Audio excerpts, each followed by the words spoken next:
Let's ask saan yung way in. Hello mga kabisdak, welcome sa panibagong vlog. Andito kami sa Pinrit. Ito yung final tournament ni Gian for this year.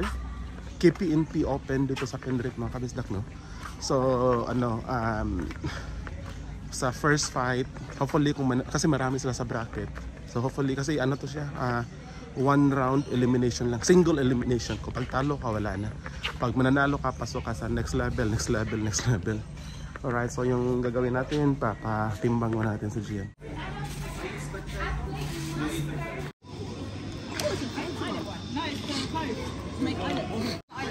Gian, I saw Master Chris. Over there, Master Chris. Take both of those in. Self-graded. Parent has to go and register. Prodigy. Alright, sa Gian, basta nakapasok na sa Gian, no? Nagpa-weigh in, na. Kami na amin dito, bibili kami ng ticket. Hindi naman pronounce.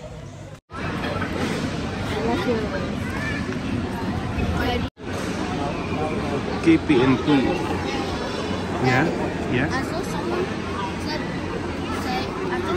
over there said, hey, over there.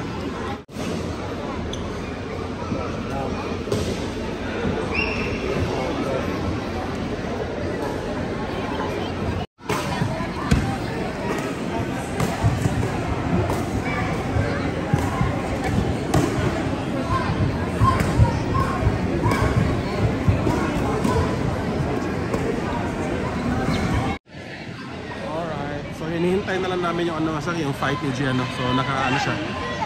3 more fights and then siya na. So dito siya mafa-fight mga kabisdak sa court na to. Court 3 yan. May 4 na court ngayon. Ayan. Andun sa Gian banda. Nakaupo siya dun banda. Alright.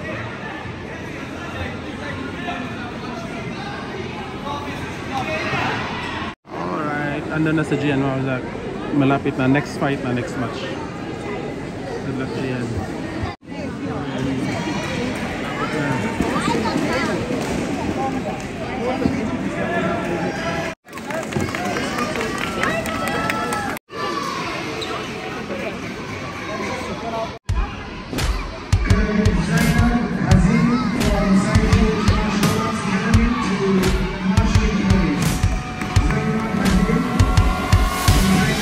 Go Gian! Gian blue chest guard.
Bruce. Yung ako. Bruce. Dito. Yan, masakit. So, amazing lang na natuloy pa ni Gian yung fight niya. How are you, Gian? Better? Good? So, andito na kami sa bahay, mga kabisdak. Ayan si Gian, papahinga. Yun. So, yun, may ice pack siya sa tuhod niya, mga kabisdak. No? So, unfortunately, sayang kasi close fight ba? I think malaki yung chance sana ni Gian na manalo doon. Pero ganun talaga, mga kabisdak. No? So, hindi sa lahat ng pagkakataon mananalo.